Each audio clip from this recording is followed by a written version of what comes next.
Meanwhile, back at the Fast Track complex, the police had finished their investigation and the kids were moved to a nearby hotel to wait for any news. Despite wanting to go back home, the police wanted to keep the kids together and under close supervision to ensure that no one else went missing. In the building itself, an unknown meeting was being held. Jack and Ben sat in the secret lab that Axel had found, waiting for their superior to arrive. As they sat, Ben noticed that Jack had an ice pack between his legs and was fuming in anger. Ben was about to say something to him, but Jack cut in first. "I lost a fight to an 11-year-old, he growled. "Correction, you lost your pride to an 11-year-old, Ben snorted. Jack was about to grab Ben by the throat and tell him that he wouldn't be laughing if he was in his position, when a third voice cleared its throat. It was the governor, along with Professor Reed. "If you're going to act like a pair of wild animals, you can do so elsewhere. I'm sure the local TV networks would see profitable potential in your coupled idiocy." "You really think so?" Ben smugly asked. "I was being sarcastic, you moron," the governor snapped as she pounded her fist on the table. "Now that the police are out of our hair, we can discuss the incident without being heard. Did either of you see where they went?" the governor asked. "We followed them up to the innovation room, only for them to steal the hovercraft and fly right out of the building. I had to jump off so that I wouldn't get pierced by the glass in the ceiling," Jack explained. And I had to duck to avoid getting run over when they flew out of the workshop," Ben added. "I did run to the rooftop, though, after I had jumped off. I saw the craft flying towards the south district of the city. Looks like it was out of control," Jack added, hoping this bit of information would spare him from any form of trouble. The governor didn't say anything. She just opened the laptop in front of her and began typing. After a few seconds, she turned it around to show them what was on the screen. It was a paused moment in the video of Axel, Samantha, Isaiah, and Olive piloting the hovercraft. "This boy," the governor said, pointing at Axel. "How much did he hear from you two?" Jack and Ben both shrugged. "Probably most of it," Ben said. "But we didn't mention you by name. We just mentioned that the project was ready for human testing."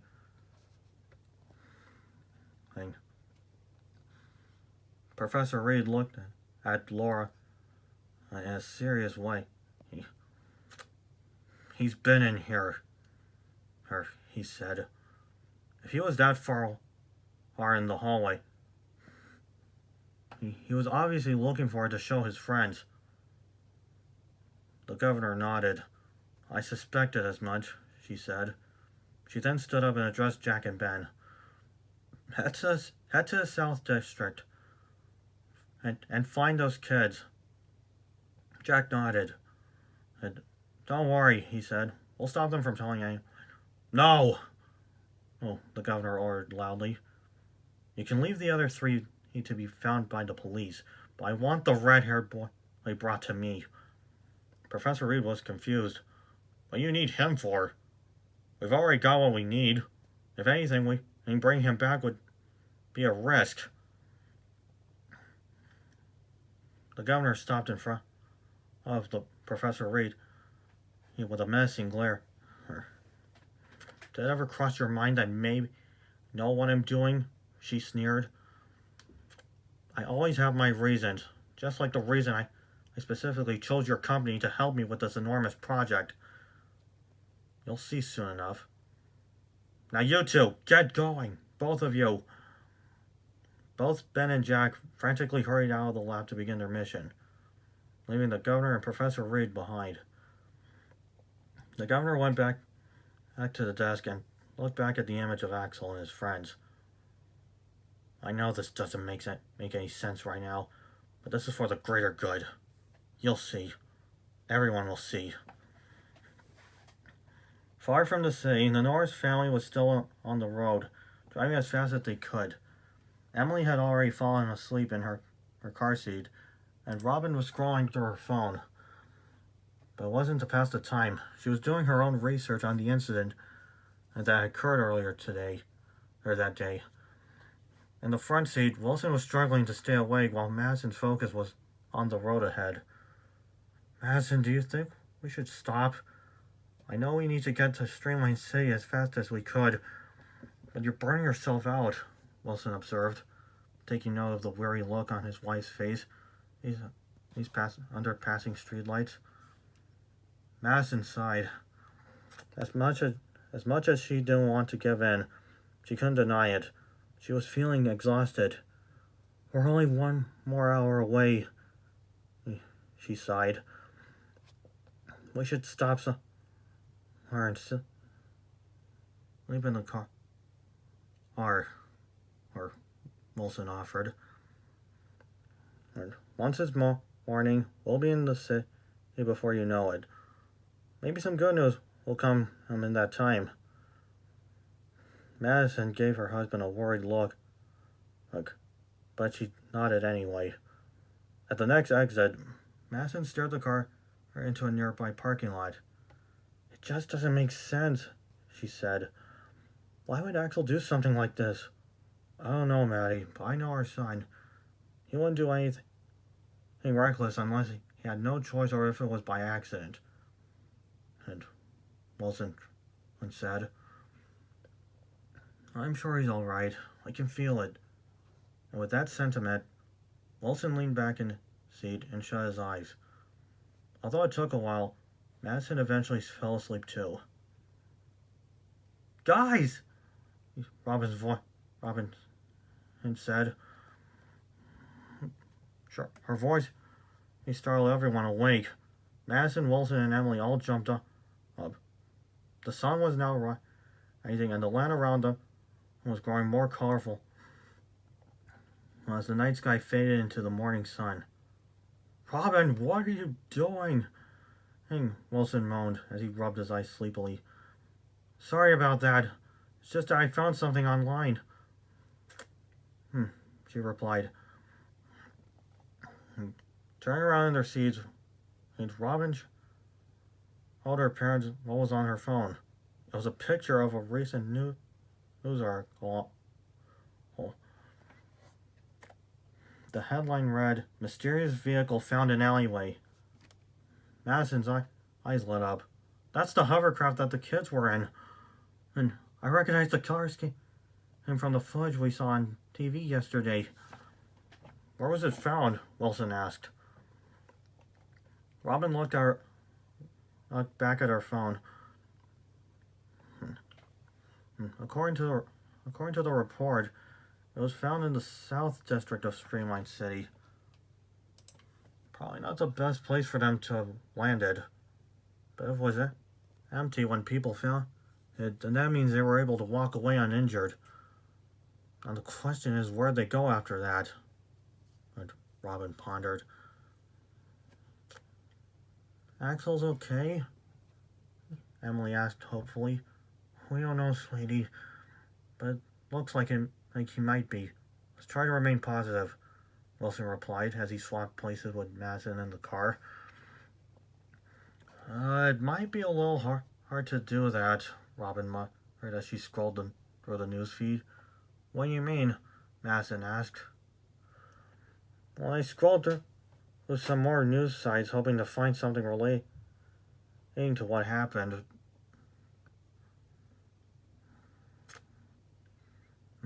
And I found something unsettling. It's not a very long article, but it says here that several kids have been disappearing from the South District of Streamline City. Given the rough nature of the area, most people didn't even seem to notice until people started pointing it out. Looks like it's getting more traction online after a student was reported missing from Benwood Middle School last night. Robin explained. Wait, another student is missing? Wilson repeated. Who is it? Robin checked the article again to try and find a name. It was Austin Feldman, Robin said. She was both confused and surprised by the identity of the missing student. Isn't that Sarah and Oscar's son? Wilson asked Madison. Yeah, he is, Madison answered. First, Axel and his friends get into an accident at the building, and now a schoolmate of theirs literally goes missing there. Don't forget the rest of the students. And Wilson added. This is getting more confusing by the second. What is happening there? Madison cried. I don't know, but we're gonna find out soon, Wilson answered. I promise. He merged onto the highway and towards the city. Meanwhile, the mooring line had made its way into the old hotel. Axel woke up to find Amy and Patrick had gone, and the rest of his friends were waking up. Samantha yawned loudly and stretched as she sat up. Man, that was one of the best nights of sleep I've ever had. Maybe I should sleep in abandoned buildings more often, she chuckled. I'd rather not, Olive moaned sleepily. Gee, what a surprise, Isaiah snickered as he sat up. Olive grabbed a nearby jacket and shoved it down onto Isaiah's head in response. I miss when I could safely make jokes, he said as his voice was muffled from inside the bucket. Where are Amy and Patrick? Axel asked. Jacob was putting his shoes on when he heard that question. Getting breakfast. They should be back soon, he answered. True to his word, the two teens re-entered the room holding a large bag. What's in there? Isaiah asked. The donut shop down on the street throws out the old donuts every day into special bins. They're still enjoyable, Patrick said as he opened the bag, revealing several different types of donuts. Though they were old, the donuts still tasted good, and soon the kids were full. All right, now on to the important business. Solving this mystery, Isaiah announced. My thoughts exactly, Amy added. I think I have an idea on how to do it. She grabbed a battered map from the counter and opened it up on the kitchen table. Okay, this is the fast track building in the center of the city, and this is us to the south. There's a significant gap, but it's doable for us to walk back within the day. Well, you can't go back just yet. Why not? Axel asked. Because there's a pit stop that we need to make. The North District, Amy announced, placing a finger on a different spot on the map. Why do we need to go there? Samantha asked. To see an old friend. He used to live here with us last year, but left following his 21st birthday. He was able to get a job, go back to school, and he became a professional. At what? Isaiah asked. You'll see, Amy replied. I have a feeling that he might know something about what the governor's real business is with Fast Track Tech. There have been rumors about her going to his place of business. If we leave now, we'll get there before noon. Perfect. Let's just hope that we can finish this psych class and get some answers before we head back to that weird building, Jacob said. One by one, the kids filed out of the building and onto the streets towards the North District. And all of them, especially Axel, felt anxious about what would lay ahead.